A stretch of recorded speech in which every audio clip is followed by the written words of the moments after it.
شما إسرائيل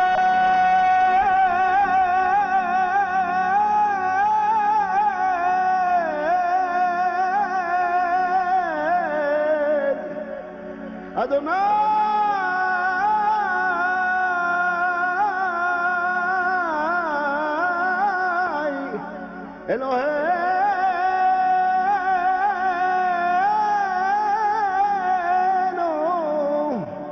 أدوناي حد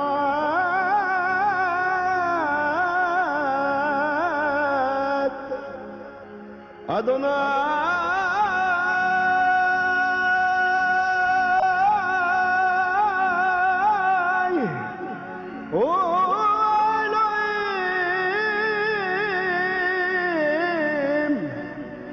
கர்த்தருக்காக பொறுமையுடன் காத்திருந்தேனே, அவர் என்னிடமாக சாய்ந்து எந்தன் கூக்குரல் கேட்டார். கர்த்தருக்காக பொறுமையுடன் காத்திருந்தேனே, அவர் என்னிடமாக சாய்ந்து எந்தன் கூக்குரல் கேட்டார். குழியில் விழுந்து மடிந்திடாமல் வலக்கரம் பிடித்தார்.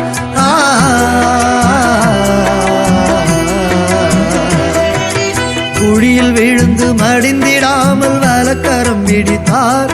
அவர் துதியை பாடும் பாடல் எந்தன் வாயினில் கொடுத்தார். அவர் துதியை பாடும் பாடல் எந்தன் வாயினில் கொடுத்தார். கண்மலை மீதன் கால்கள் நிறுத்தி அடிகள் உறுதிப்படுத்தும் எங்கள் இறைவா, எங்கள் இறைவா. கண்மலை மீதன் கால்கள் நிறுத்தி அடிகள் உறுதிப்படுத்தும் எங்கள் இறைவா, எங்கள் இறைவா.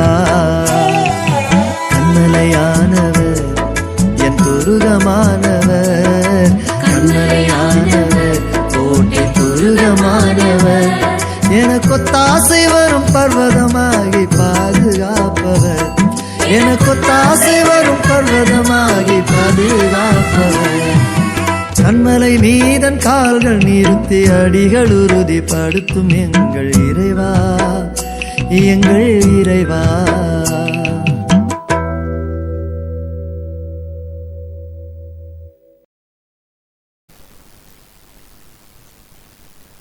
ஹல்லேலூயா, சோதரம். இன்றைய தலைப்பில் வாழ்வாதாரம் என்ற தலைப்பில் கர்த்தருடைய வார்த்தையை பகிர்ந்து கொள்ளும்படியாக அழைக்கப்பட்டிருக்கிறேன். இது ஒரு ஷார்ட் மெசேஜ் தான். இந்த வாழ்வாதாரம் வாசிங்க. 1 கொரிந்தியர் 10:4.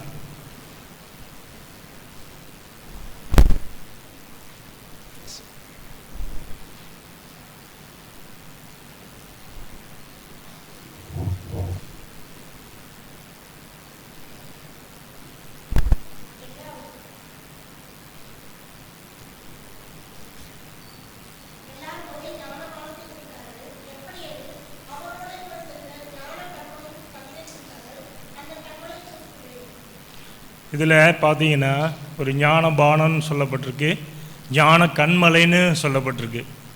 இதில் முதலாவது இந்த கண்மலை ஞான பானம் அப்படின்னா என்னன்னு இன்றைக்கி நம்ம பார்ப்போம். பவுல் இதை சொல்கிறாரு. இந்த கண்மலை பார்த்தீங்கன்னா கிறிஸ்து தான் இந்த கண்மலைன்னு சொல்கிறார். இந்த இடத்துல பார்த்தீங்கன்னா ஒரு விஷயத்தை நமக்கு ஆண்டவர் கற்றுக் கொடுக்க விரும்புகிறார். இதோட இடம் எங்கன்னு பார்த்தீங்கன்னு சொன்னால் யாத்திராகமம் 17:1-6 வாசிங்க.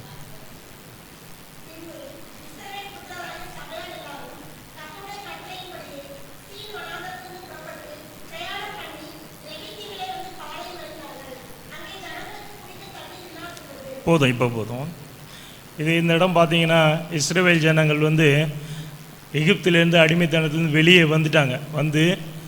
செங்கடலை கடந்து வெளியேறுறாங்க. வெளியேறின உடனே பார்த்தீங்கன்னா சீன் வனாந்தரம்.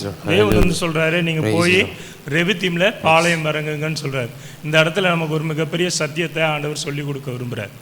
அவங்களுக்கும் இஸ்ரவேல் ஜனங்களுக்கும் இந்த இடத்துல ஒரு சத்தியத்தை சொல்லிக் கொடுக்க விரும்புகிறார். அதை தான் இன்றைக்கி நான் உங்களோடு பகிர்ந்து கொள்ள விருப்பப்படுறேன். இந்த சீன் வனாந்தரத்துலேருந்து ரெவித்தீம்ங்கிற பாளையத்தில் பார்த்தீங்கன்னா என்ன இல்லாமல் இருந்துதான், குடிக்க தண்ணி இல்லாமல் இருந்துதான். ஜனங்க பார்த்தீங்கன்னா அவங்க நல்லா இருக்கும்போது பார்த்தீங்கன்னா யாரையும் எதையும் சொல்ல மாட்டாங்க. அதே ஏதாவது ஒரு குறைவு வந்ததுன்னு சொன்னால் உடனே மோசையிட்ட முறுமுறுப்பாங்க. இந்த விஷயந்தான் அங்கே நடந்தது. ரெவித்தீமில் ஏன் தண்ணி இல்லாமல் இருந்தது அப்படின்னு சொல்லி பார்த்தோன்னா, ஆண்டவர் தானே சொல்லி நான் அங்கே கூப்பிட்டு போனார். எங்கே பாளையம் இறங்கணும், எங்கேருந்து கிளம்பணும் எல்லாமே வந்து ஆண்டவர் சொல்லி தான் இஸ்ரேல் ஜனங்க கடந்து போகிறாங்க. ஏன் அங்கே வந்து ரெவித்தீமில் தண்ணி இல்லாமல் இருந்தது? அந்த இடத்துல அவங்களுக்கு ஒரு பாடத்தை தேவன் கற்றுக் கொடுக்க விரும்பினார். இதை நம்ம பார்க்கலாம். இது வந்து இதோட ரெவித்தீமுக்கு முன்னால் என்னென்ன பாளையம் இருக்குன்றது இந்த இடத்துல வந்து கிளியராக இல்லை. அது வந்து பார்த்திங்கன்னா என்னாகவும் 33 இருக்குது. 33 12 13 வாசிங்க.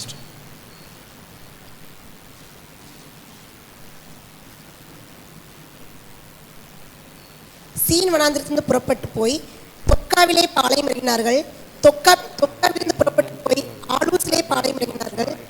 ஆலூசிலிருந்து புறப்பட்டு போய் ரெவித்தீமிலே பாளையம் இறங்கினார்கள். அங்கே ஜனங்களுக்கு குடிக்க தண்ணீர் இல்லாதிருந்தது. ஓகே, இதில் இந்த தொக்கா ஆலூஸ் இந்த 2 இடத்துக்கு போயிட்டு தான் அதுக்கப்புறம் வந்து அவங்க ரெவித்தீம் வராங்க. இந்த தொக்கானா எபிரேயத்தில் என்ன மீனிங்னா கேட்டல் ரைடிங்னு அர்த்தம். அதாவது மிருக ஜீவன்களை நடத்தி கொண்டு போவது அப்படின்னு அர்த்தம். ஆலூஸ் அப்படின்னு சொன்னால் என் கைகளாலே நான் பிசைவேன் அப்படின்னு சொல்லி எபிரேயத்தில் மீனிங். அதாவது ஜனங்க என்ன நினச்சாங்க, நம்ம இஸ்ரவேலில் இருக்கும்போது எகிப்தில் இருக்கும்போது கொண்டிக்காய் குமட்டிக்காய் இதெல்லாம் சாப்பிட்டுட்டு இருந்தோம். இப்போ நம்ம வந்து பாலைவனத்துக்கு வந்துட்டோம். இப்போ நமக்கு வந்து வாழ்வாதாரம் என்ன, நம்மளோட வாழ்வாதாரம் என்ன? இந்த பாலைவனத்தில் ஒன்றுமே இல்லை. நம்மக்கிட்ட இருக்கிறது இந்த திரட்சியான ஆடு மாடுகள் தான். லட்சக்கணக்கான ஆடு மாடுகள் நம்மக்கிட்ட இருக்குது. இதை நாம் ஒழுங்காக கவனிச்சுட்டு இதை நம்ம நடத்திட்டு போனால் நம்மளோட வாழ்க்கை சுகபோகமாக இருக்கும். இல்லை நம்ம வாழ்க்கைக்கு இதுதான் ஆதாரம்னு சொல்லி அவங்க நினச்சிட்டாங்க. இது கர்த்தருடைய சமூகத்தில் இது வந்து சரியில்லை. அதை தான் இங்கே அவர் சொல்லி கொடுக்க விரும்புகிறார். இந்த தொக்கானா என்னன்னு பார்த்தோம், மிருக ஜீவன்களை நடத்தி கொண்டு போவது. ஆலூஸ் அப்படின்னா என் கைகளாலே நான் பிசைவேன். அதாவது நம்மகிட்ட இருக்கிறத வச்சே, என்கிட்ட இருக்கிறத வச்சே நான் எல்லாத்தையும் பார்த்துப்பேன் அப்படிங்கிற ஒரு மனநிலை அவங்களுக்கு வந்துடுச்சு. இதை தான் வந்து நம்ம வனாந்தரத்துக்கு வந்துட்டோம். அந்த ஜனங்க என்ன நினச்சாங்கன்னா, நம்ம வனாந்தரத்துக்கு வந்துட்டோம், இனிமேல் நமக்கு வந்து சாப்பாட்டுக்குன்னு எதுவும் கிடையாது, வாழ்க்கை இந்த மிருக ஜீவன் நம்ம கையில் இருக்குது, இதுதான் நம்மளோட அசட்டு, இதை நம்ம ஒழுங்காக பார்த்துக்கிட்டா, இதை நல்லா பழகி பெருகும்படி நம்ம பார்த்துக்கிட்டா நம்மளுடைய வாழ்வாதாரம் நல்லா சிறந்து விளங்கிடும், நம்ம வாழ்க்கை நல்லா மேலே வந்துடும் அப்படின்னு சொல்லி அவங்க நினச்சாங்க. இந்த நினைவுகள் வந்து தவறு. நம்ம கூட அநேக நேரத்தில் நம்ம பார்ப்போம், நம்மளுடைய வேலையை வந்து வாழ்வாதாரமாக நினைப்போம். நம்ம கையில் சம்பளம் வந்ததுன்னா அது போதும் அப்படின்னு நினைப்போம். சிலர் தங்களுடைய வியாபாரங்களை வந்து வாழ்வாதாரமாக பார்ப்பாங்க. சிலர் பார்த்திங்கன்னா மீனவர்கள்லாம் அவங்களோட வாழ்வாதாரம் மீன் பிடிக்கிறதும் போட்டு அதை தான் வாழ்வாதாரமாக பார்ப்பாங்க. இன்னும் சிலர் கூட பார்த்திங்கன்னா ஊழியத்தையே கூட வாழ்வாதாரமாக பார்ப்பாங்க. இது வந்து தவறான மனப்பான்மை. நம்மளோட மனப்பான்மை எப்படி இருக்கணுங்கிறத கர்த்தர் என்ன சொல்லி கொடுக்க விரும்புகிறான்னு சொல்லி பார்க்குறோம். கர்த்தர் சொல்கிறாரு, இந்த மிருக ஜீவன் வந்து உன்னுடைய ஆதாரம் இல்லைப்பா, நான் தான்ப்பா உனக்கு ஆதாரம். அவர் அப்படி சொல்லி கொடுக்க விரும்புகிறார். இந்த நம்மளோட நம்ம கையில் இருக்கிற நகைகளோ நிலங்களோ இல்லை நம்மளோட வேலையோ இல்லை நம்மளுடைய வந்து சொத்துக்களோ அது வந்து நம்மளுடைய வாழ்வாதாரம் இல்லை. ஆமேனே வரமாட்டேங்குது.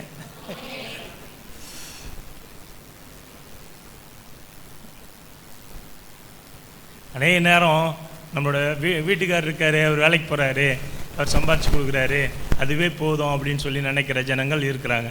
அதே போல் என் மனைவி வந்து நல்லா ஒரு கவர்மெண்ட் வேலையில் இருக்கா, அது சம்பாரித்து வர இது போதும் அப்படின்னு நினைக்கிறவங்க இருக்காங்க. இல்லை என் பிள்ளை அவன் வேலைக்கு போயிட்டான், அதுலேருந்து தான் நம்ம வாழ்க்கை நடக்க போகுது, நம்ம குடும்பம் ஓட போகுது அப்படின்னு நினைக்காதீங்க சிஸ்டர். தயவுசெய்து சிஸ்டர் பிரதர், வந்து எதுவுமே வந்து நம்மளோட வேலையோ இல்லை நம்ம மனைவியோட வேலையோ இல்லை பிள்ளைகளோட வேலையோ இல்லை நாம் வந்து வச்சுருக்க வியாபாரங்களோ இல்லை நம்மளுடைய நகைகளோ இல்லை நிலங்களோ இதெல்லாம் நமக்கு வந்து ஒன்றுக்கும் உதவாது. அது வந்து ஆண்டவர் தான் அவைகளை நமக்கு கொடுக்குறார். நன்மையும் கிருபையும் என்னை தொடரும், நம்மளை தான் தொடரும். அவர் தேடும்போது அது நம்மளை தொடரும். யார் நம்மளோட வாழ்வாதாரம்? கர்த்தரே தான் நம்ம வாழ்வாதாரம். அதை நம்ம புரிஞ்சுக்கிட்டா தான், சேனைகளின் கர்த்தர் தான் நம்முடைய வாழ்வாதாரம் என்பதை நம்ம புரிஞ்சுக்கிட்டோன்னா எந்த நேரத்துலையும் நமக்கு சறுக்கல் இருக்காது. இப்போது அந்த இடத்துல வந்து என்னாச்சு, இப்போது இதோடைய ரிலேட் பண்ணி கொண்டு போகிறேன். அதாவது இப்போ மோசே வந்து என்ன சொல்கிறாரு, ஜனங்கள் வந்து அங்கே முறுமுறுக்கிறாங்க மோசேக்கு விரோதமாக. தண்ணி இல்லை அப்படின்னு சொல்லி ரெவித்தீமில் வந்திருக்காங்க, அங்கே தண்ணி இல்லைன்னு சொல்லி அவங்க முறுமுறுக்கிறாங்க. உடனே மோசே என்ன பண்ணுறாரு, தேவன்கிட்ட வந்து அதை முறையிடுறாரு. அப்போது கர்த்தர் வந்து மோசையை நோக்கி என்ன சொல்கிறாருன்னா, இப்போ நான் உன்கிட்ட ஒரு கோல் கொடுத்தேன்ல, அந்த கோலை எடுத்துகிட்டு நீயும் ஆரோனும் உன் கூட மூப்பரில் ஒரு 70 பேரை கூட்டிகிட்டு நீ வந்து ஓரேபுக்கு போப்பா, அங்கே நான் உனக்கு முன்னால் மலையில் நிற்கிறேன், கண்மலை மேலே நான் நிற்பேன் அப்படின்னு சொல்லி அவர்களை அனுப்புகிறார்.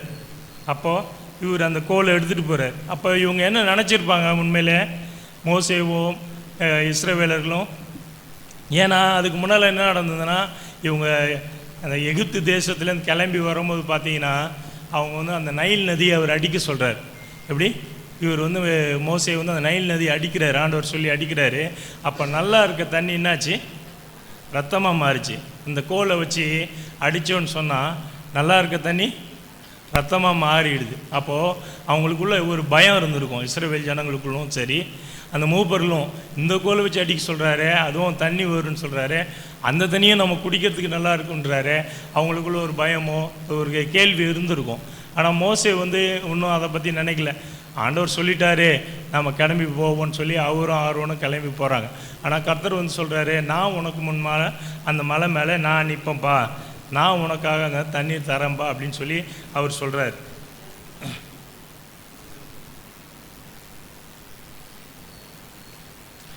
யாத்திராகமம் 7:20-21 வாசிங்களேன்.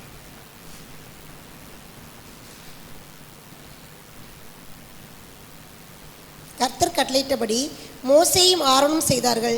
பார்வோனுடைய கண்களுக்கு முன்பாகவும் அவன் ஊழியக்காரன் கண்களுக்கு முன்பாகவும் கோலை ஓங்கி நதியில் உள்ள தண்ணீரை அடிக்க நதியில் உள்ள தண்ணீரெல்லாம் இரத்தமாய் மாறி போயிற்று. நதியின் மீன்கள் செத்து நதி நாறி போயிற்று. நதியின் தண்ணீரை குடிக்க எகிப்தியர் கூடாமல் போயிற்று. எகிப்து தேசம் எங்கும் இரத்தமாயிருந்தது.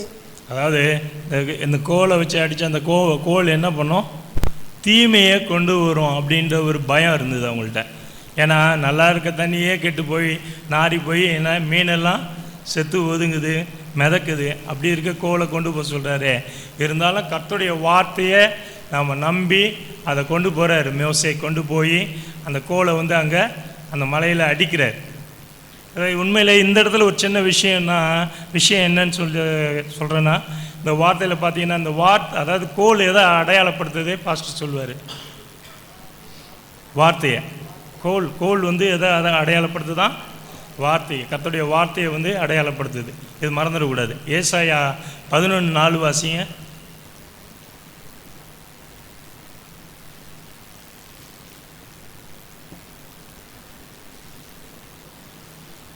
நீதியின்படி ஏழைகளை நியாயம் விசாரித்து யதார்த்தத்தின்படி பூமியில் உள்ள சிறுமையானவர்களுக்கு தீர்ப்பு செய்து பூமியை தமது வாக்கின் கோலால் அடித்து தமது வாயின் சுவாசத்தால் துன்மார்க்கரை சங்கரிப்பார். போதும்.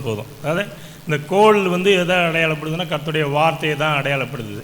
அதாவது வார்த்தையை எடுத்துகிட்டு போன்னு சொல்கிறாரு அங்கே. அது வந்து இங்கே ஞானார்த்தமாக நமக்கு புரியுது. அதாவது ஆதியில் அந்த கோல்னா என்ன பண்ணுவாங்கன்னா, அந்த கோலில் வந்து வாக்குத்தத்த வசனங்களை அவங்கவுங்களுக்கு கொடுத்த வாக்குத்தத்த வசனங்களை அந்த கோலில் தான் எழுதி வைப்பாங்களாம். அந்த காலத்தில் புக்கு நோட்டெல்லாம் இல்லைல்ல, அதனால் அவங்கவுங்க என்ன பண்ணுவாங்கன்னா அவங்களோட கோலில் வாக்குத்தத்த வசனங்களை எழுதி வைப்பாங்க. அதே மாதிரி அவங்களுக்கு சொந்தமான நிலங்கள்லாம் இருந்துன்னா கூட அந்த நிலத்தின் எல்லைகள் அதெல்லாம் கூட கோலில் தான் எழுதி வைப்பாங்களாம். ஒரு நிலத்தை விற்க வாங்க அப்படின்னா கூட அந்த கோலை தான் கை மாற்றுவாங்களாம். இது வந்து அந்த யூதர்கள் அந்த பாரம்பரியத்தில் அப்போ அந்த காலத்தில் இருந்தது. அந்த மாதிரி அந்த கோல் வந்து இதை தான் அடையாளப்படுத்துது. அதனால் இந்த கோலை வந்து அவர் எடுத்துகிட்டு போய் அதை அடிக்க சொல்கிறாரு. அப்போ இது வந்து ஒரு நைல் நதியை அடிக்கும் போது பார்த்தீங்கன்னா கோல் வந்து அது ரத்தமாக மாறுது. ஆனால் அதே கோலை எடுத்துகிட்டு வந்து இங்கே அவர் ஓரே மலைக்கிட்ட வந்து அதை அடிக்க சொல்கிறாரு. இதுலேருந்து என்ன தெரியுதுன்னு சொன்னால், இந்த வார்த்தை அப்படின்ற அந்த கோலை வந்து விசுவாசிக்காதவங்களுக்கு அது வந்து தீமையை தான் கொண்டு வரும். ஆனால் விசுவாசிக்கிற நமக்கும் அது நன்மையை கொண்டு வரும். ஆமென். விசுவாசிக்கிறீங்களா? ஆமென். 1 பேதுரு 2:6-7 வாசிங்க. சோதோம் கொமோரா என்னும் பட்டணங்களை அந்தபடியே இதோ தெரிந்து கொள்ளப்பட்டதும் விலையேற பெற்றதுமாய் இருக்கிற மூளைக்கல்லை சீயோனில் வைக்கிறேன், அதன் மேல் விசுவாசமாய் இருக்கிறவன் வெட்கப்படுவதில்லை என்று வேதத்திலே சொல்லியிருக்கிறது. ஆகையால் விசுவாசிக்கிற உங்களுக்கு அது விலையேற பெற்றது. கீழ்ப்படியாமல் இருக்கிறவர்களுக்கோ வீட்டை தள்ளப்பட்ட பிரதான மூளைக்கல்லாகிய அந்த கல் விடுவதற்கு ஏதுவான கண்மலையுமாயிற்று. அதாவது இந்த இடத்துல என்ன விசுவாசிக்கிறது வந்து விலையேற பெற்ற கல். விசுவாசிக்காத அவிசுவாசிகளுக்கு அது இடறுவதற்கான தடைக்கல்லாக இருக்குது. அதுதான் இன்றைக்கி ஆண்டவர் வந்து விசுவாசிக்கிற நமக்கு அவர் நடத்துகிற விதம் வேறு, விசுவாசியாத புறஜாதியான ஜனங்கள் நடத்துறது வேறு. அதை ஞாபகம் வச்சுங்க.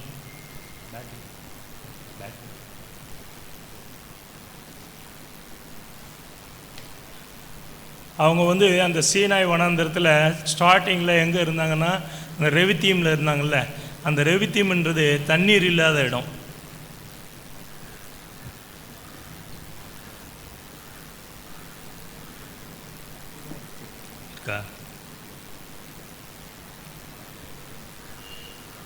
ரெவித்தீம்னா தண்ணீர் இல்லாத இடம். ஆனால் அவர் போக சொன்ன இடம் எது? ஓரேபுக்கு போக சொல்கிறார். ஓரேபு, அதாவது ஓரேபுங்கிறது அதாவது சீனாய் வனாந்தரத்தில் என்ட்ரன்ஸில் தான் அந்த ரெவித்தீம்ன்ற இடம் இருக்குது. ஆனால் இவர் வந்து உள்ளே இன்னும் 4 கிலோமீட்ரு உள்ளே போங்கன்றார். அவங்க மனசில் என்ன தோன்றிருக்கோம்? இங்கேயே நம்ம தண்ணி இல்லாமல் தவிச்சிட்ருக்கோம், இவர் என்னடானா இன்னும் உள்ளே போக சொல்கிறாரு, அங்கே இன்னும் தண்ணி கிடைக்குமா அப்படிலாம் அவங்க சிந்தனை ஓடி இருக்கும். ஆனால் அவ்வளோ அதாவது இந்த இடத்துலையும் என்னால் உன்னை நான் போஷிக்க முடியும்பா, என்னால் உனக்கு தண்ணீர் கொடுக்க முடியும்பா நாங்கள் அவர் சொல்ல விரும்பினார். ஆமென்.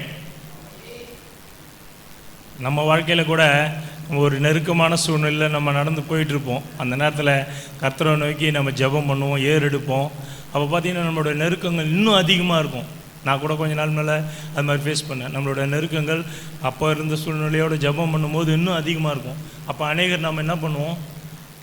என்ன ஜெபம், என்ன ஆண்டவர் அப்படின்னு சொல்லி வழி விலகி போக ஒரு வாய்ப்பு இருக்கும். பிசாசு அந்த சோதனையை கொண்டு வருவான். ஆனால் நம்ம அதை விடாமல் தொடர்ந்து கர்த்தருடைய சமூகத்தில் நின்று ஜெபிக்கும்போது அவர் வந்து நம்ம வாழ்க்கை எந்த பிரச்சனை இருந்தாலும் அவர் நம்மளை திருத்தி அதை நம்மளை ஆசீர்வாதமாக மாற்ற அவர் வல்லவராக இருக்கிறார். ஆமென். அப்படி தான் நம்ம தண்ணி, அதாவது இது வந்து தண்ணீர் இல்லாத இடமா இருந்தால் கூட பரவாயில்லப்பா, உன்னை வந்து இந்த ஓரேபுங்கிறது பாழ்நிலமாக, ரெவித்தீம் வந்து தண்ணீர் இல்லாத இடம். இது ஓரேபு வந்து பாழ்நிலம். பாழ்நிலம்னா டிசோலட் லேண்ட். அங்கே வந்து வருஷக்கணக்காக மழையே பெய்யாமல் அங்கே உள்ள மண்ணெல்லாம் என்ன ஆகுனா இறுகி பாறையாயிடுமா. அது ரொம்ப ஒஸ்டானது. நம்ம வாழ்க்கை அந்த மாதிரி தான். ரொம்ப நெருக்கத்தில் இருப்போம், ஏற்கனவே நெருக்கத்தில் இருப்போம், அது ரெவித்தீம் மாதிரி இருக்கும். ஆனால் இன்னும் போக போக அது மண்ணை போல் இல்லை பாறையை போல் இறுகி போனால் கூட பிரதர் சிஸ்டர் கவனிங்க, உங்களோட வாழ்க்கை வந்து அப்படி ஒரு நெருக்கமான சூழ்நிலை இருந்தாலும் கர்த்தர் நம்மளை அந்த நெருக்கத்திலேருந்து விடுதலையாக்க வல்லவருன்னு நீங்கள் விசுவாசிங்க. அவரோட வார்த்தையை நம்ம அறிக்கையிடுங்க. அதை அறிக்கையிட நமக்கு அது நன்மை தான் கொண்டு வரும். மேன்.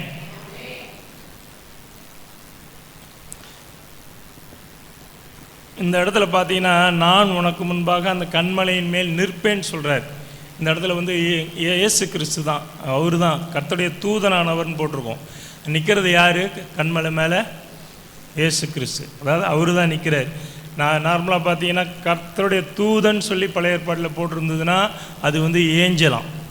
ஆனால் தூதனானவர் அப்படின்னு சொல்லி போட்டிருந்ததுன்னா யார்? நம்முடைய இயேசு.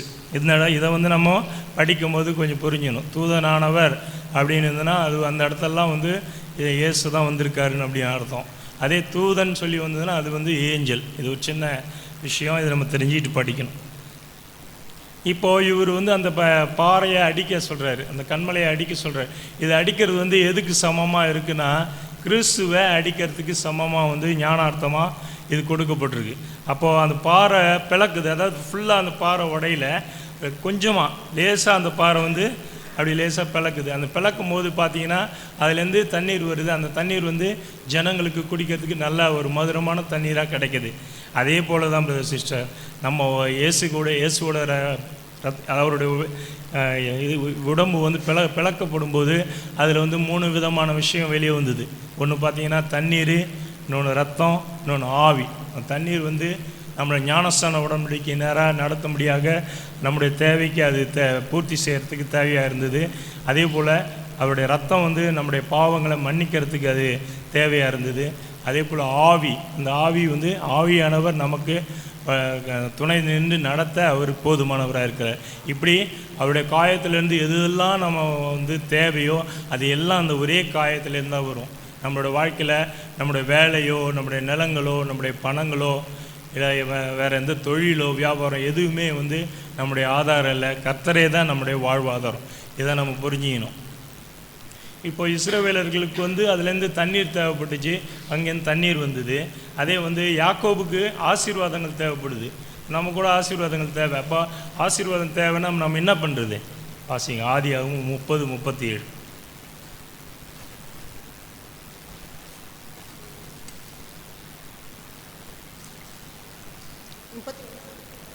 30:37. பின்பு யாக்கோபு பச்சையாய் இருக்கிற புன்னை, வாதுமை, அர்மோன் என்னும் மரங்களின் கொப்புகளை வெட்டி இடையிடையே வெண்மை தோன்றும்படி பட்டையை உரித்து போதும். அதாவது இந்த இடத்துல என்ன வந்து மரக்கிளை பட்டையை உரித்து, இந்த பீல்னாலே அது இந்த இடத்துல எதை சொல்லப்படுதுன்னா கிறிஸ்துவ அந்த நம்ம அந்த உடல் பிரிக்கப்பட்டது தான், அந்த பிரித்தது தான் அந்த இடத்துல போட்டிருக்கு. அப்போது யாக்கோபுக்கு அந்த இடத்துல பொருளாதார ஆசீர்வாதம் வேணும். ஏன்னா என்னோட தாயும் தகப்பனும் அவர் கடந்து போயிட்டார். போனதுக்கப்புறம் என்ன ஆச்சுன்னு சொல்லி அவர் எட்டியே பார்க்கல. அவங்க 2 பேரும், பையன் போனானே மாமா வீட்டுக்கு, என்ன ஆச்சு ஏதும் பார்க்கல. ஆனால் அங்கே லாபான் வந்து அவரை முழுவதுமாக வந்து உட்கார வச்சுக்கிட்டு அவரை வேலை வாங்கிட்டு இருக்காரு. அதுக்கு ஏற்ற கூலி தரல. எத்தனை முறை அவர் சம்பளத்தை மாற்றினாராம்? 10 முறை மாற்றினாராம். ஒரு ஆளை கூலி பொறுத்துட்டு காலையில் ஒரு வேலை சொல்லிவிட்டு சாயந்தரம் போயிட்டு அவருக்கு பாதியாக காசு கொடுத்தா, ஒரு கூலி கொடுத்துட்டு நம்ம லேட்டாக அவருக்கு வந்து பாதி சம்பளம் கொடுத்தா அவர் வேலை செய்ய எப்படி இருக்கும்? அது மாதிரி அது ஒரு முறை மாற்றலை, 10 முறை மாற்றிருக்காராம். அப்போ அது மாதிரி அந்த இடத்துல வந்து யாக்கோபுக்கு வந்து யாருமே ஆதரவு கிடையாது. அங்கே ஆதரவு வந்து தேவன் மாத்திரம்தான் அவருக்கு ஆதரவு. தேவன் தான் அவருக்கு சொல்கிறார், எதே சொப்பனத்தில் சொல்கிறார், இது மாதிரி செய்யி அப்படின்னு சொல்லி. அந்த ஆடுகள் பேணும்போது அந்த பட்டைகளை உரித்து அதுங்க அதில் தண்ணி குடிக்கிற இடத்துல வந்து போடு அப்படின்றார். அப்போ அவர் வந்து லாபான் ஒருவார் புள்ளி மாதிரி உள்ள ஆடு தான் உண்தாக இருக்கும் அப்படின்றார். அப்புறம் திடீர்னு வந்து வரியாக இருந்துக்க தான் உண்டுன்றார். மாற்றி பேசுகிறார். இது மாதிரி நம்ம கம்பெனியில் கூட இல்லை வேலையில் கூட நிறைய பேர் இப்படி தான் மாற்றி பேசுவாங்க. அப்போ நமக்கு கிடைக்க வேண்டிய ஆசீர்வாதம் கிடைக்க விடாமல் பண்ணுறதுக்கு நிறைய பேர் ட்ரை பண்ணுவாங்க. அதெல்லாம் இருந்தால் கூட நம்ம கர்த்தருடைய சமூகத்தில் நாம் நிற்கும்போது அவர் நமக்காக வழக்காடுவார், அவர் நமக்காக ஆசீர்வாதங்களை கொண்டு வருவார். இது நீங்கள் ருசித்து பார்த்துருப்பீங்க. ஒவ்வொருத்தரும் ஒரு நேரத்தில் நம்ம ருசித்து பார்த்துருப்போம். அதை நம்ம வந்து கர்த்தருடைய சமூகத்தில் வந்து சாட்சிகளாக சொல்லும்போது பிறருக்கும் அது பிரயோஜனமாக இருக்கும். இந்த இடத்துல இஸ்ரவேலர்களுக்கு வந்து அங்கே தண்ணி தேவை இருந்தது, அந்த பாறையிலேருந்து தண்ணி வந்தது. அதே போல் யாக்கோபுக்கு அங்கே பொருளாதார ஆசீர்வாதம் தேவையாக இருந்தது, அதில் பொருளாதார ஆசீர்வாதம் கிடைச்சிது. அதுபோல் மோசேக்கு ஒன்று தேவை இருந்தது. அவர் என்ன கேட்டாருன்னா, எனக்கு வந்து கர்த்தருடைய சாயலை நான் பார்க்கணும் அப்படின்னு விருப்பப்பட்டார். அப்போது கர்த்தர் என்ன சொல்கிறாரு, அந்த கண்மலையின் வெடிப்பில் போய் நீ நெல் அப்படின்னு சொல்லி நிற்க வச்சுட்டு கைகளால் மறைச்சி அவர் கடந்து போகிறாரு. கடந்து போனவும் அவரோட பின்புறத்தில் அந்த சாயலை அவர் பார்த்தார். அது மாதிரி இன்றைக்கி கர்த்தருடைய அவருடைய சரீரம் பிளக்கப்படும் போது அதில் எல்லா விதமான ஆசீர்வாதங்களும் அதில் இருக்குது. நல்லா அதை தெரிஞ்சுங்க பிரதர் சிஸ்டர். அதாவது அந்த கர்த்தருடைய நமக்கு வந்து கர்த்தருடைய சமூகத்தில் ஒரு ஆசீர்வாதம் நமக்கு வேணும்னா நம்ம அவருடைய சரீரத்தின் மூலமாக தான் பெற்றுக்கொள்ள முடியும். அதை நம்ம தெரிஞ்சுக்கணும். இயேசுவின் சரீரத்தில் பாஸ்டர் சொல்லியிருக்காரு, ஞாபகம் இருக்கான்னு தெரியல, எத்தனை காயங்கள் பட்டிருக்குன்னு சொல்லியிருக்காரு? 360 காயங்களாம் அவரோட சரீரத்தில். இந்த உலகம் வந்து எத்தனையாக பிரித்து வச்சுருக்காங்க. உலகத்தை நம்ம குளோபை வந்து எவ்வளோ டிகிரியாக பிரித்து வச்சுருக்காங்க தமிழா? அங்கேருந்து எதுவும் வரலையே. எர்த்தை எவ்வளோ டிகிரியாக பிரிச்சுருக்காங்கப்பா? சொல்ல மாட்டுறாங்களே. 360 டிகிரி கரெக்டா? 360 டிகிரியாக பிரித்து வச்சுருக்காங்க. அதாவது நம்மளுடைய வாழ்க்கையில் உள்ள பிரச்சனை எந்த கோணத்தில் இருந்தாலும் சரி, அது எல்லா கோணத்திலிருந்தும் கர்த்தர் வந்து அந்த பிரச்சனையை போக்குறதுக்கு நம்ம தேவையான ஆசீர்வாதத்தை தர வல்லவராக இருக்கிறார். அதுக்கான அர்த்தம் இதுதான். 360 காயங்கள்லேயும் வந்து அவர் நமக்கு தேவையான எல்லாவற்றையும் அதுலேருந்து கிடைக்கும். சரி, நீங்கள் பாட்டு சொல்லிகிட்டே இருக்கீங்களே, எப்படி அந்த காயத்தை பாருங்கள், காயத்தை எப்படி அந்த காயத்திலேருந்து நம்ம ஆசீர்வாதத்தை பெற்றுக்கொள்வது? இது ஒரு கேள்வி வரும்ல. எப்படி நம்ம அந்த ஆசீர்வாதத்தை பெற்றுக்கொள்வது அப்படின்னு சொல்லி வாசிக்கலாம். என்னாகமம் 20:1.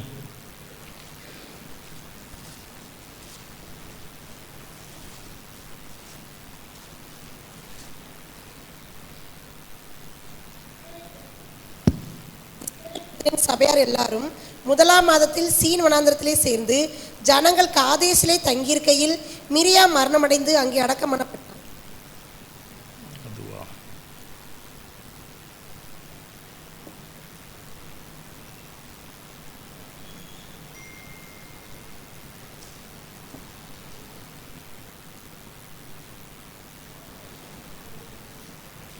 சரி, இந்த இடத்துல விட்டுட்டு நினைக்கிறேன்.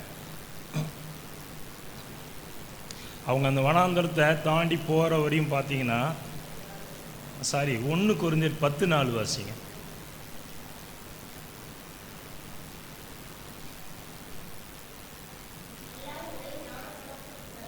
எப்படி தண்ணீரை குடித்தார்கள். அதில் இங்கிலீஷ் பைபிள் எப்படி போட்டிருக்குன்னா, the rock traveled along with them அப்படின்னு சொல்லி போட்டிருக்கோம். அதாவது பாறை அந்த பாறை என்ன ஆச்சான், அந்த வனாந்தரத்தை அவங்க கிராஸ் பண்ணுற வரையும் அவங்க கூடவே உருண்டு போச்சான். இது வேதத்தில் நம்ம யூதர்கள் சொல்லுவாங்க அந்த ஸ்லாங்கில்.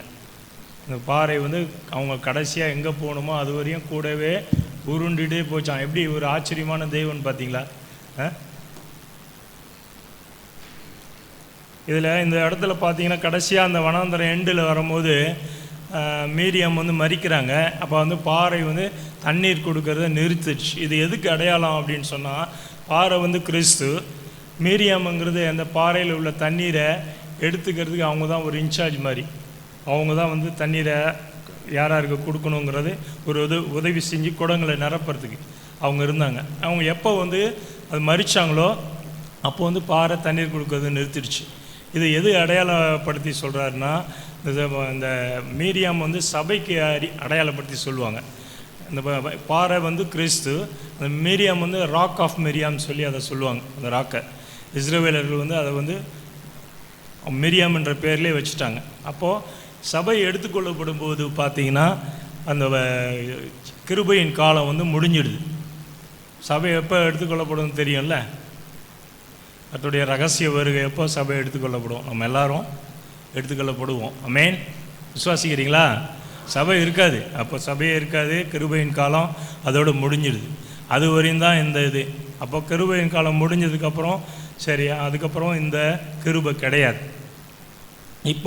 இப்போ நான் எப்படி அந்த இதுலேருந்து எடுத்துக்கிறது, இப்போ நான் தண்ணீர் எப்படி எடுக்கிறது அப்படின்னு சொல்லி இப்போ நம்ம அந்த கேள்வி நமக்கு உள்ளே வரும். அது பார்த்தீங்கன்னா என்னாகமம் 20:7-8 வாசிங்க.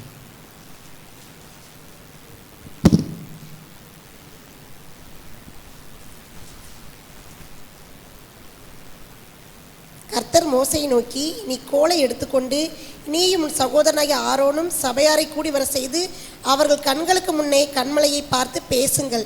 அப்பொழுது அது தன்னிடத்தில் உள்ள தண்ணீரை கொடுக்கும். இப்படி நீ அவர்களுக்கு கண்மலையிலிருந்து தண்ணீர் புறப்பட பண்ணி சபையாருக்கும் அவர்கள் மிருக ஜீவனும் குடிக்க கொடுப்பாய் என்றார். அதாவது இப்போ என்ன சொல்கிறாரு, அந்த கண்மலையை சும்மா நீங்கள் ஓயாமல் அடிக்க வேணாம்ப்பா, ஒரு வாட்டியும் அடித்து நீங்கள் போய் தண்ணி எடுக்க வேணாம். இப்போ நீங்கள் அந்த கண்மலையை பார்த்து பேசணும். இப்போ செகண்ட் டைம். ஆனால் மோசேவும் ஆரோன் என்ன பண்ணுறாங்கன்னா, கோல் எடுத்துகிட்டு போய்ட்டு திரும்ப அதே மாதிரி செகண்ட் டைம் அடிச்சிடுறாங்க, 2 முறை அடிச்சிடுறாங்க. சரி, அதில் அதோட ஞான அர்த்தம் வேறு இருக்குது. கர்த்தர் அதை பிதாவாகிய தேவன் தன்னுடைய குமாரனை 2ஆம் தரம் அடிக்கிறதுக்கு அவர் ஒத்துக்கொள்ளலை. அவர் ஒரு தரம் அடித்தா போதும் அப்படின்னு. இப்போது அந்த குடங்கள்லேருந்து நம்ம தண்ணீர் எடுக்கணும், அதாவது நமக்கு நம்முடைய வாழ்க்கைக்கு தேவையான ஆசீர்வாதங்களை பெற்றுக்கொள்ளணும்னா இன்றைக்கி நம்ம அந்த அவர் அடிக்கப்பட்ட சிலுவையில் இருக்கிறத பார்த்து பேசினா போதும். சரியா? பார்த்து பேச பேச பேச நமக்கு தண்ணீரோ நம்மளுடைய தேவையான ஆசீர்வாதங்களோ அதுலேருந்து கிடைக்கும். யூதர்களோட ஸ்லாங் என்னென்னா, போய் அந்த செவுத்துக்கிட்ட பார்த்து பேசு அப்படின்வாங்க, இல்லைன்னா அந்த மரத்துக்கிட்ட பார்த்து பேசு அப்படின்வாங்க. உடனே நம்ம நேராக போய் மரமே நீ எப்படி இருக்க, எவ்வளோ நல்லா இந்த இடத்துல இருக்க அப்படின்னு பேச முடியாது. அதோட மீனிங் என்னென்னா, அந்த மரத்துக்கிட்ட போய் வேதத்தை திறந்து தேவனுடைய அந்த வார்த்தைகளை நம்ம பேசணும். அது காது கொடுத்து கேட்குற மாதிரி நினச்சிட்டு நம்ம பேசணும். அந்த மாதிரி தான். அதே மாதிரி நம்ம ஜபங்கள்லேயும் கூட நம்ம நல்லா வாயை திறந்து கர்த்தருடைய வார்த்தையை ஜீவ வார்த்தைகள் இருக்குது, வாக்குத்தத்த வசனங்கள் இருக்குது. அதை வந்து நம்ம கர்த்தருடைய சமூகத்தில் நம்ம வாயை திறந்து பேச பேச பேச நமக்கு என்னெல்லாம் தேவையோ, நம்ம வாழ்க்கையில் என்னெல்லாம் தேவையோ, பணம் தேவையா பணம் கிடைக்கும், நம்மளோட கடன்கள் அடையப்படணுமா அது அடைக்கப்படும், வியாதி சுகமாகணுமா சுகமாகும், நமக்கு நிலங்கள் வாங்கணுமா அது கிடைக்கும். எல்லாமே அவருடைய சமூகத்தில் நின்று நமக்கு பேச பேச பேச அவர் அந்த சிலுவையில் தொங்கினார். அவர் நமக்காக எல்லாவற்றையும் செய்திருக்கிறார். மேன் இது வெறும் வார்த்தையாக மட்டும் இல்லாமல், அதாவது இன்னும் அக்னி பாஷை ஆவியானோட துணையோடு கூட நம்ம அதை சேர்ந்து பேசும்போது இன்னும் விளைச்சல் அதிகமாக இருக்கும். ஏன்னா ஜீவ அப்பம் வந்து வார்த்தை, ஜீவ தண்ணீர் வந்து ஆவியானவர். இந்த சின்ன சத்தியத்தை தான் உங்களோட நான் பகிர்ந்து கொள்ள விரும்பினேன். கொஞ்சம் எழும்பி நில்லுங்க.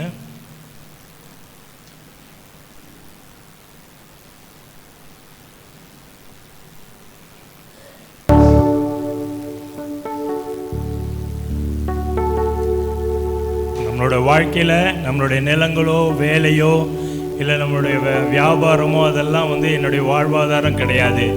யார்? கர்த்தர் தான் என்னுடைய வாழ்வாதாரம். நம்ம நினைக்கும்படியாக இன்றைக்கி கர்த்தர் சொல்லியிருக்காரு. உங்களுடைய எல்லா பிரச்சனைகளையும், கவலைகள், துன்பங்கள் எல்லாவற்றிலையும் கர்த்தரை நோக்கி பார்த்து அவரை நோக்கி கூப்பிடும்போது அவர் மெய்யாகவே எல்லாவித ஆசீர்வாதங்களையும் தர வல்லவராக இருக்கிறார். Glory sister. என்னென்ன வாக்குத்தத்த வசனங்களை இப்போ உங்களுக்கு ஆண்டவர் நினைப்பூட்டுறாரோ அதை தயவுசெய்து வாயினால் சத்தமாக அறிக்கையிடுங்க. மைக்கில் சொல்லு வாக்குத்தத்த வசனம்.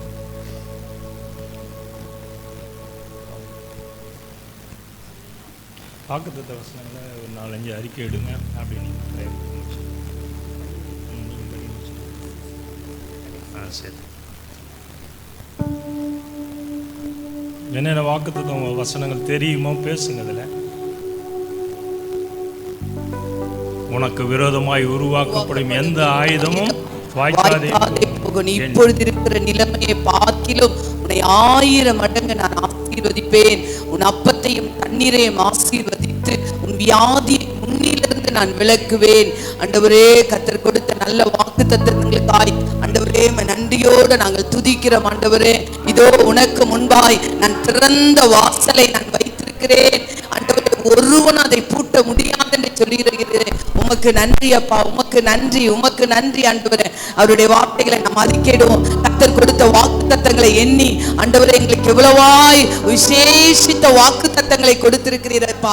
விசேஷித்த ஊழியம், விசேஷித்த உடன்படிக்கையை என் தேவன் எங்களுக்கு கொடுத்திருக்கிறீர். இந்த புதிய ஏற்பாடு காலத்துல ஆவியானவரே உமக்கு நன்றி. உன்னை என் உள்ள கைகளில நான் செதுக்கி வைத்திருக்கிறேன் என்று சொன்னீரே, உமக்கு நன்றி ஆண்டவரே. உமை நன்றியோடு நன்றி அப்பா. அப்படி மகனை கர்த்தர் பயன்படுத்தினீரே, உமக்கு நன்றி. கர்த்தர் கொடுத்த நல்ல வார்த்தைக்காய் நாங்கள் துதிக்கிறோம், உம்மை துதிக்கிறோம். அல்லேலூயா. நன்றி நன்றி.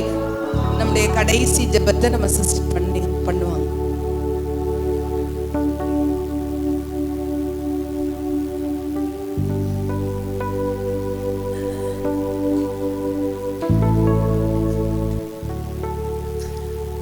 ஸ்தோத்திரம் பிதாவே, துதிக்கிறோம், ஸ்தோத்திரிக்கிறோம். ஆண்டவரே, பரிசுத்தமுள்ள நல்ல தேவனே, துதிக்கிறோம் அப்பா. ஆண்டவரே, இந்த நல்ல நாளுக்காய் துதிக்கிறோம். ஆண்டவரே, ஸ்தோத்திரிக்கிறோம் அப்பா. ஆண்டவரே, ஸ்தோத்திரம் கர்த்தாவே, உங்களுக்கு நல்ல ஆராதனை நீ தந்தபடி நாளும் துதிக்கிறோம்.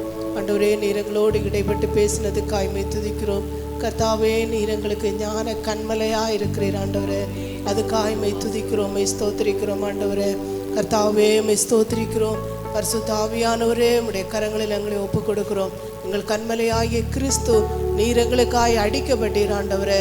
கர்த்தாவே, ஸ்தோத்திரம் ஸ்தோத்திரம். ஆண்டவரே அப்பா, தண்ணீர் இல்லாத இருந்தது கர்த்தாவே. ஆண்டவரே அப்பா, எந்த சூழ்நிலையிலையும் ஆண்டவரே நாங்கள் உம்மை நோக்கி பார்க்கிற அனுபவம் எங்களுடைய வாழ்க்கையில வர வேண்டும் கர்த்தாவே. ஆண்டவரே, நீரே எங்கள் வாழ்வாதாரமாய் மாறணும் கர்த்தாவே. ஆண்டவரே, எங்களுடைய பணங்களோ, எங்களுடைய தொழில்களோ, ஆண்டவரே எங்களுடைய கையின் பிரயாசங்களோ எதுவுமே அல்லப்பா, நீரே எங்களுக்கு வாழ்வாதாரமாய் மாறுபடியாய் நாங்கள் செபிக்கிறோம். ஆண்டவரே, நீர் எங்களுக்கு அதுக்கு வேண்டியதான வழிகளை நீர் எங்களுக்கு சொல்லி தந்தீரப்பா. அதுக்காய்மை துதிக்கிறோம், ஸ்தோத்திரிக்கிறோம் ஆண்டவரே. ஸ்தோத்திரம் அப்பா. ஆண்டவரே, எங்கள் கண்மலை ஆகிய கிறிஸ்துவை நாங்கள் நோக்கி பார்க்க ஆண்டவரே மை துதிக்கிறோம். எங்கள் கண்மலை ஆகிய கிறிஸ்துவை பார்த்து நாங்கள் பேச ஆண்டவரே நீர் எங்களுக்கு கிருபை தாங்கப்பா. ஆண்டவரே மை துதிக்கிறோம். ஆண்டவரே மை துதிக்கிறோம். இஸ்ரவேல் ஜனங்கள் தண்ணீர் இல்லாத போது ஆண்டவரே அந்த கற்பாறையை பார்த்து பேசினாங்களே, கண்மலையை பார்த்து பேசினாங்களே ஆண்டவரே, அதுபோல எங்களை கண்மலை ஆகிய கிறிஸ்துவை நோக்கி நாங்கள் பேச, எங்கள் தேவைகளை பூர்த்தி செய்ய ஆண்டவரே நீ வல்லவராயிருக்கிறீர். ஆண்டவரே இதுக்காய்மை துதிக்கிறோம், ஸ்தோத்திரிக்கிறோம். ஆண்டவரே வசனத்தை பேசின மகனை கத்தர் அதிகமாய் பலப்படுத்துங்கப்பா. சரீரத்தில் ஆண்டவரே புது பலன் உண்டாகட்டும் ஆண்டவரே. கர்த்தாவே ஸ்தோத்திரம் ஆண்டவரே, ஸ்தோத்திரம் ஆண்டவரே. எந்த இடத்துல எல்லாம் கர்த்தாவே பலவீனப்பட்டிருக்கிறதோ அந்த இடங்களை கத்தர் புதுப்பிக்கிறதுக்காய், புதிதாய் மாற்றுகிறதுக்காய் மக்கு நாங்கள் நன்றி செலுத்துகிறோம் ஆண்டவரே. கர்த்தாவே நாங்கள் எல்லா சூழ்நிலைகளிலும் ஆண்டவரே உம்மை மாத்திர நோக்கி பார்த்து, உம்மையே பார்த்து பேசி ஆண்டவரே நாங்கள் கடந்து செல்ல கர்த்தர் எங்களுக்கு கிருபை தந்து நடத்தும்படியாய் செபிக்கிறோம். எங்களை தாழ்த்தி ஒப்பு கொடுக்கிறோம். இயேசுவின் நாமத்தில் செபிக்கிறோம் பிதாவே, ஆமென்.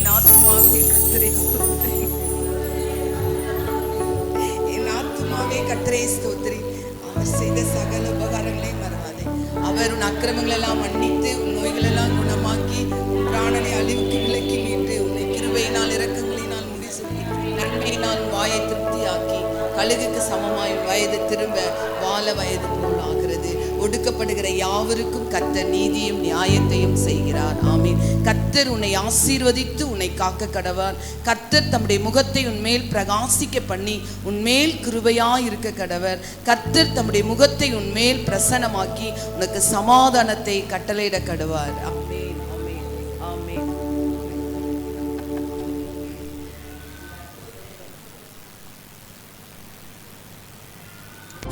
என்னிலும் அதிக பலவான்கள் பகைஞர்கள் நெருக்கும்போது நான் அபயமிட்டே. என்னிலும் அதிக பலவான்கள் பகைஞர்கள் நெருக்கும்போது நான் அபயமிட்டே. உயரத்தில் இருந்து உம் கரம் நீட்டி என் கரம் பிடித்து தூக்கி விட்டீ. உயரத்தில் இருந்து உம் கரம் நீட்டி என் கரம் பிடித்து தூக்கி விட்டீ. என் பலனாகிய கர்த்தாவே நான் உம்மில் அன்பு கூறுவே. என் பலனாகிய கர்த்தாவே நான் உம்மில் அன்பு கூறுவே. கண்மலையானவர் துதிக்கப்படுவீராக. என் ரட்சிப்பின் தேவன் உயர்த்தப்படுவீராக. என் கண்மலையானவர் துதிக்கப்படுவீராக. என் ரட்சிப்பின் தேவன் உயர்த்தப்படுவீராக. நீர் என் கண்மலை, என் கோட்டை, என் ரட்சகர், என் தேவன். நான் நம்பும் துருகம், என் கேடகம், உயர்ந்த அடைக்கலம், ரட்சண்ய கொம்பு. நீர் என் கண்மலை, என் கோட்டை, என் ரட்சகர், என் தேவன். நான் நம்பும் துருகம், என் கேடகம், உயர்ந்த அடைக்கலம், ரட்சண்ய கொம்பு.